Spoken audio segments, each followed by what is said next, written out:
பல்வேறு பிரச்சனைகளால் நீண்ட காலமாக வெளிவராமல் இருந்த சிம்புவின் வாலு படத்தை ஆகஸ்ட் 14ஆம் தேதி T. Rajendran Simbu cine arts நிறுவனம் வெளியிடுகிறது. இப்படத்தின் வெளியீட்டு அறிவிப்பு குறித்தும் படம் வெளியிடுவதற்கு உதவியாக இருந்தவர்களுக்கு நன்றி தெரிவித்தும் இன்று பத்திரிகையாளர் சந்திப்பில் டிஆர் பேசியுள்ளார். என்ன கூறியது என்பதை காண்போம். மேஜிக் ரேஸுக்கும் நிக்காட்ஸுக்கும் நடந்த அந்த வழக்கை ரெண்டு தரப்பும் பேசி சுமூகமாக தீர்த்து கொண்டதின் பேரில் அவங்க காம்ப்ரமைஸ் ஆகிறாங்க. ஆனவுடனே வழக்கை வாபஸ் வாங்கி இன்றைக்கு அந்த வழக்கு சுமூகமாக முடிந்து விட்டது.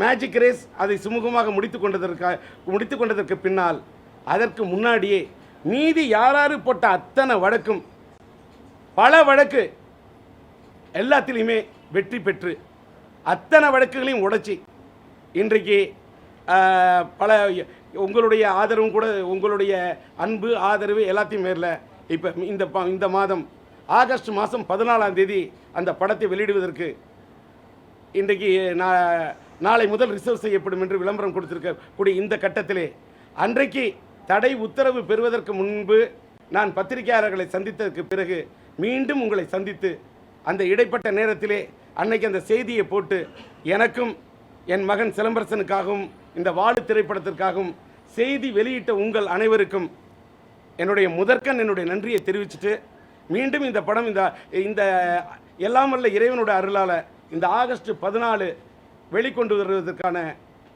முயற்சியில் நான் இறங்கியிருக்கேன் என்பதை உங்கள்கிட்ட இன்னைக்கு தெரிவிச்சுக்கிறேன். நன்றி.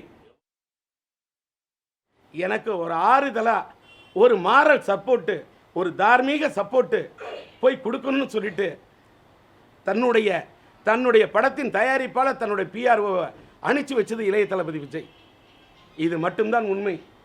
இவ்வளவு பேர் இருக்கும்போது இவ்வளவு பேர் ஒரே ஒரு சிலம்பரசன் என்ற ஒரு நடிகனை கார்னர் பண்ணி டி. ராஜேந்தர் வெளியிடக்கூடிய இந்த வாலு திரைப்படம் வர விடாமல் தடுக்கிறதுக்கு ஏன் இவ்வளவு சக்திகள்?